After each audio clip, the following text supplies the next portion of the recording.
ہر تباہ و برباد ہونے کی ایک وجہ یہ بھی ہوتی ہے کہ انسان غصہ برداشت نہیں کر پاتا ہے، انسان پریشر برداشت نہیں کر پاتا ہے، انسان غصے کے وقت کبھی ایسے فیصلے لے لیتا ہے جس کے ذریعے وہ خود بھی ہلاک ہوتا ہے اور دوسروں کو بھی ہلاک کر دیتا ہے۔ میرے عزیزوں، اللہ رب العزت نے انسان کو بے شمار خوبیوں سے نوازا ہے اور انسان اپنی خوبیاں اندر سمایا ہوا ہے۔ بعض اوقات وہ ظاہر ہو جاتی ہے اور بعض اوقات وہ چھپی رہتی ہے۔ ایک سوال پیدا ہوتا ہے کہ انسان کی اچھائیاں اور برائیاں جب ظاہر ہوتی ہے تو کس وقت میں ہوتی ہے؟ یہ ایک بہت اہم سوال ہے جو میں آپ کے سامنے عرض کر رہا ہوں کہ انسان اندر سے کون سے کریکٹر رکھتا ہے اور کون سے اخلاق رکھتا ہے، کیا اچھائیاں اپنے اندر رکھتا ہے اور کیا برائیاں اپنے اندر رکھتا ہے، یہ کس وقت ظاہر ہوتا ہے۔ اور اللہ رب العزت نے انسان کو ستر پوشی کے ساتھ رکھا ہے اور انسان کے بہت سارے رازوں پر پردہ ڈال کے اللہ رب العزت نے رکھا ہے۔ انسانوں کے اندر اچھائیاں بھی چھپی ہوئی ہے اور برائیاں بھی چھپی ہوئی ہے، لیکن بزرگان دین فرماتے ہیں کہ انسان کی تمام چیزیں ظاہر ہوتی ہے اس وقت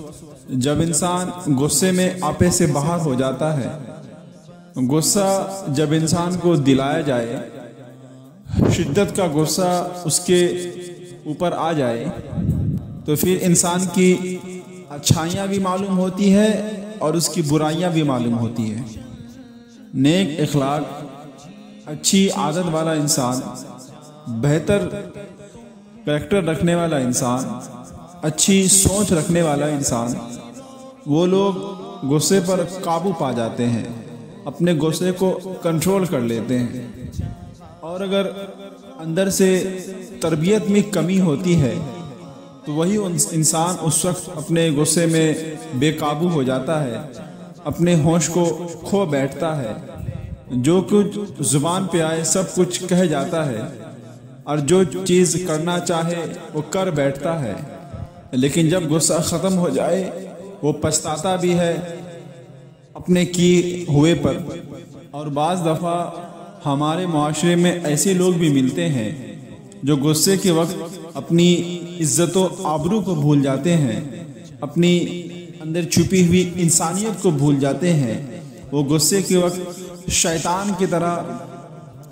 کرنے لگتے ہیں۔ میں یہ عرض کرنا چاہتا ہوں کہ غصے میں لیے ہوئے معاملات، غصے میں لیے ہوئے فیصلے، اس کے اثر کتنے دور تک ہوتے ہیں، اس کے سائیڈ ایفیکٹ کیا ہوتے ہیں۔ اسی لیے قول مشہور ہے، لمحے نے خطا کی صدیوں نے سزا پائی، یعنی انسان کچھ لمحوں میں خطا تو کر لیتا ہے لیکن جب اس کے بعد اس کو اس چیز کی حقیقت واضح ہوتی ہے کہ میں نے یہ غلط کیا ہے تو صدیاں گزر جاتی ہے، اس کی سزائیں اس کو ملتے رہتی ہے۔ اسی لیے نبی کریم صلی اللہ تعالی علیہ وسلم کے اخلاق کریمہ بہت ہی زیادہ بلند و بالا اور اعلیٰ اخلاق والے ہیں۔ اور جو صحابہ اکرام نے نبی اعظم صلی اللہ تعالی علیہ وسلم کی باتوں کو کوٹ کیا ہے، کافر مشرکین اگر پڑھتے ہیں اور سنتے ہیں تو کئی ایسی مقامات پر دیکھا گیا ہے کہ وہ نبی اعظم صلی اللہ تعالی علیہ وسلم کے اخلاق کو سن کر پڑھ کر وہ مسلمان ہو گئے ہیں۔ ایک صحابی تھے حضرت زید بن سعنہ رضی اللہ تعالی عنہ، جو یہودی کے بہت بڑے عالم تھے۔ وہ کہتے ہیں کہ میں نے سارے نبوت کے علامات دیکھ لیے تھے نبی اعظم صلی اللہ تعالی علیہ وسلم کی، لیکن دو علامتیں ایسی اور تھی جسے میں دیکھنا چاہتا تھا، جو میں نے اپنی پرانی کتابوں میں پڑھا ہے کہ جو نبی ہوں گے ان کے اندر اس طرح کے اخلاق پائے جائیں گے کہ نبی کے اندر اخلاق اور دوسری صفات یہ بھی ہوتی ہیں، وہ اپنے اخلاق میں، اپنے صفات میں بہت ہی زیادہ بلند و بالا ہوتا ہے،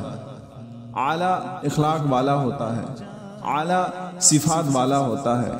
اور نبی کے اندر برداشت کرنے کی طاقت و قوت زیادہ ہوتی ہے، اور نبی کے ساتھ جتنے غیر اخلاقی کام کریں گے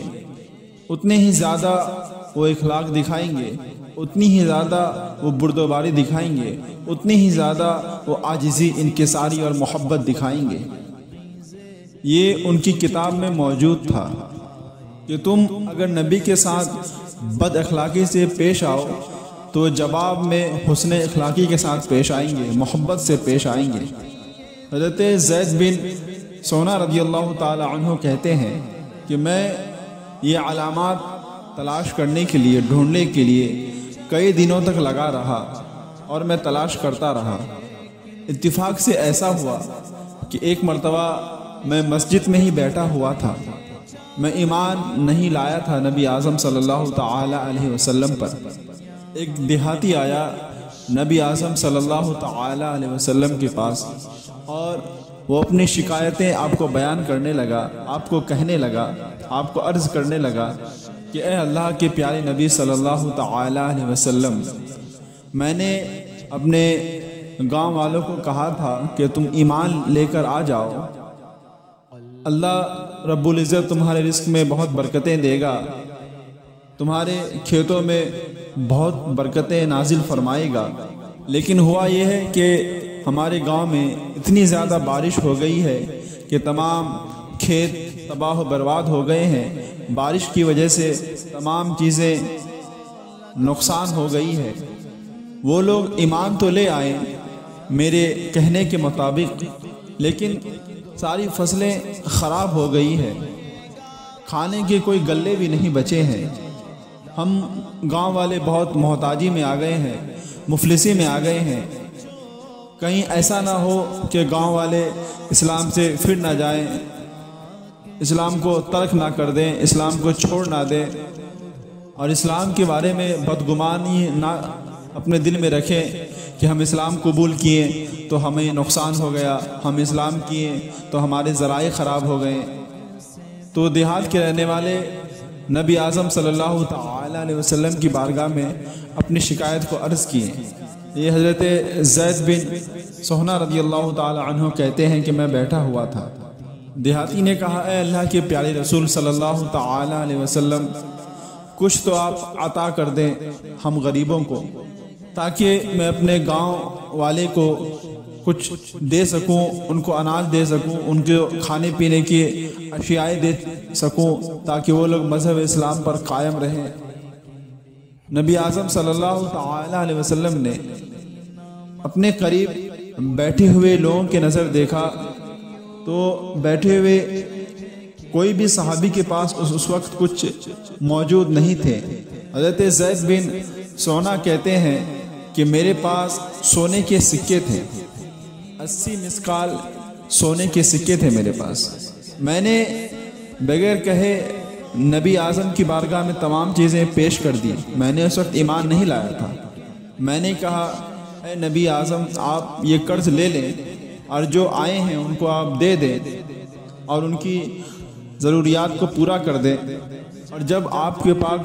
پاس وقت میسر آئے مجھے واپس کر دیجئے گا۔ تو نبی اعظم صلی اللہ تعالی علیہ وسلم نے ان سے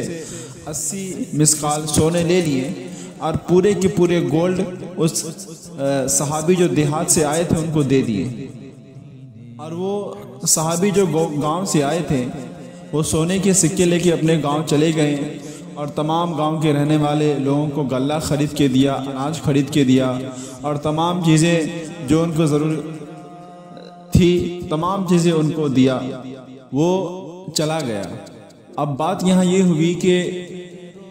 حضرت زید بن سونا رضی اللہ تعالی عنہ فرماتے ہیں کہ ایک دن گزر گئے، 2 دن گزر گیا، 3 دن گزر گئے، میں نبی اعظم صلی اللہ تعالی علیہ وسلم کے پیچھے پڑ گیا کہ میرے پیسے کہاں ہیں، میرے پیسے مجھے دیجیے، میں نے جو قرضہ دیا، میں نے جو ادھار دیا وہ کہاں ہے، مجھ کو دیجیے۔ میں اپنے پیسے حاصل کرنے کے لیے لگا ہوا رہتا تھا۔ ایک وقت ایسا آیا کہ نبی اعظم صلی اللہ تعالی وسلم مسجد نبوی سے آپ باہر تشریف لائے۔ حضرت عمر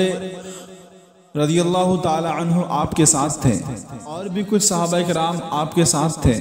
حضرت زید بن سونا کہتے ہیں کہ میں سیدھے گیا اور آپ کے جبے پکڑ کے میں کھینچنے لگا۔ میں نے کہا اے نبی صلی اللہ تعالی علیہ وسلم، آپ نے کیا بنا رکھا ہے؟ اتنے دن گزر گئے اور آپ نے اب تک میرا قرض نہیں دیا، یہ کون سے آپ کے اخلاق ہیں؟ حضرت زید بن سونا رضی اللہ تعالی عنہ کہتے ہیں کہ میں نے سخت سے سخت کلمات آپ کے سامنے کہیں۔ یہ کہہ ہی رہے تھے کہ حضرت عمر رضی اللہ تعالی عنہ نے تلوار نکالی اور نبی اعظم صلی اللہ تعالی علیہ وسلم کے سامنے کھڑے ہو گئے اور کہا اے زید، تجھ کو معلوم ہے کہ تو ہمارے رسول اعظم نبی اعظم صلی اللہ تعالی علیہ وسلم کے سامنے کس طرح سے کلام کر رہا ہے، کس طرح سے بات کر رہا ہے، اور آپ نے نبی اعظم صلی اللہ تعالی علیہ وسلم سے اجازت طلب کی کہ اے نبی اعظم آپ مجھے حکم فرمائیں، میں اس بدتمیز کی اپنی تلوار سے گردن اڑا دوں۔ اور حضرت عمر رضی اللہ تعالی عنہ نے اپنی تلوار حضرت زید بن سعنا رضی اللہ تعالی عنہ کے گردن پر رکھ دی۔ زید بن سعنا رضی اللہ تعالی عنہ کہتے ہیں کہ نبی اعظم صلی اللہ تعالی علیہ وسلم نے حضرت عمر رضی اللہ تعالی عنہ کی تلوار کو میرے گردن سے ہٹا دیا اور آپ نے ارشاد فرمایا اے عمر پیچھے ہٹ جاؤ۔ حضرت عمر رضی اللہ تعالی عنہ پیچھے چلے گئے اور رسول اعظم صلی اللہ تعالی علیہ وسلم نے حضرت عمر سے کہا یہاں تم گردن اڑانے کی بجائے اگر تم ہم دونوں کو بھی نصیحت کرتے، تم مجھے کہتے کہ اے اللہ کے رسول آپ جلد سے جلد قرضہ ادا کر دیتے، اور تم اسے کہتے کہ مانگنے کا طریقہ اچھا سا کر لے، اچھے طریقے سے مانگیں، اس طرح مانگنے کا طریقہ نہیں ہے۔ میرے آقا صلی اللہ تعالی علیہ وسلم نے حضرت عمر کو اس طرح تنبیہ کی، لیکن تم نے گردن اڑانے کی بات کیوں کہی؟ ہاں یہ حضرت عمر رضی اللہ تعالی عنہ کا عشق رسول تھا۔ آپ نبی اعظم صلی اللہ تعالی علیہ وسلم سے بے شمار محبت کرتے تھے اور آپ یہ پسند نہیں کرتے تھے کہ کوئی نبی اعظم صلی اللہ تعالی علیہ وسلم کی شان میں گستاخی کرے۔ حضرت زید بن سعنا رضی اللہ تعالی عنہ کہتے ہیں کہ میں یہی چیز دیکھنے کے لیے نبی اعظم صلی اللہ تعالی علیہ وسلم کے ساتھ سختی کیا تھا، ان کے ساتھ غصے سے پیش آیا تھا، ان کی شان میں بے ادبی کی تھی۔ نبی اعظم صلی اللہ تعالی علیہ وسلم نے اسی رات آپ کو بلایا اور جتنے آپ کے قرض تھے تمام کے تمام قرض دے دیا، اور حضرت زید بن سعنا رضی اللہ تعالی عنہ کا شکر ادا کیا کہ تم نے اس گاؤں والے کے لیے یہ مدد کی، یہ بہت بڑی بات ہے۔ حضرت زید بن سعنا رضی اللہ تعالی عنہ کہتے ہیں کہ میں نے دن میں جو کچھ آپ کے ساتھ برتاؤ کیا تھا، جو بد اخلاقی کے ساتھ پیش آیا تھا، آپ نے اس کا ذرہ برابر ذکر نہیں کیا۔ حضرت زید بن سعنا رضی اللہ تعالی عنہ کہتے ہیں کہ میں نے حضرت عمر رضی اللہ تعالی عنہ کو طلب کیا اور جتنے سونے کے مسقال مجھے نبی اعظم صلی اللہ تعالی علیہ وسلم نے دیے تھے، میں نے تمام کے تمام اللہ رب العزت کی بارگاہ میں وقف کر دیا، اور آپ نے نبی اعظم صلی اللہ تعالی علیہ وسلم کی بارگاہ میں عرض کیا کہ اللہ کے پیارے حبیب صلی اللہ تعالی علیہ وسلم، میں نے جو کچھ آپ کے ساتھ کیا وہ انجیل اور تورات میں جو لکھے ہوئے تھے اسی چیز کو پرکھنے کے لیے، اس کی جانچ کرنے کے لیے میں نے کیا۔ میں نے پڑھا تھا کہ رسول کے ساتھ جس قدر بھی برے اخلاق سے پیش ہو اور ان کے ساتھ بد اخلاقی کی جائے تو وہ اتنے ہی زیادہ عظیم اخلاق، عظیم الشان اور محبت کے ساتھ پیش آئیں گے۔ تو میرے عزیزوں، غصے میں آنا اور اینگری ہو جانا یہ ایک ایسی ہلاکت ہوتی ہے کہ انسان تباہ ہونے کے دروازے کھول دیتا ہے، انسان ہلاک ہونے کے دروازے کھول دیتا ہے اور اس کو خبر بھی نہیں ہوتی ہے اور وہ ہلاک ہو جاتا ہے اور وہ زندگی بھر روتا ہوا نظر آتا ہے۔ ہمیں ضرورت ہے کہ ہم اپنے نبی اعظم صلی اللہ تعالی علیہ وسلم کے اخلاق کو اپنی زندگی میں لائیں، اپنے گھر کے ماحول میں ان اخلاق کو پیدا کریں اور محبت رسول اپنے دل میں بسائیں، لوگوں کی عداوت کو دل میں نہیں بسائیں بلکہ نبی اعظم صلی اللہ تعالی علیہ وسلم کی محبت میں دن رات رہیں اور یہی دعائیں کریں کہ اللہ رب العزت ہمیں اپنے نبی کے روضے انور کی زیارت کے لیے بلائے، اللہ رب العزت ہمیں خانہ کعبہ حج کرنے کے لیے بلائے، اور اسی حالتوں میں ہمارے جسم سے روح فنا ہو جائے۔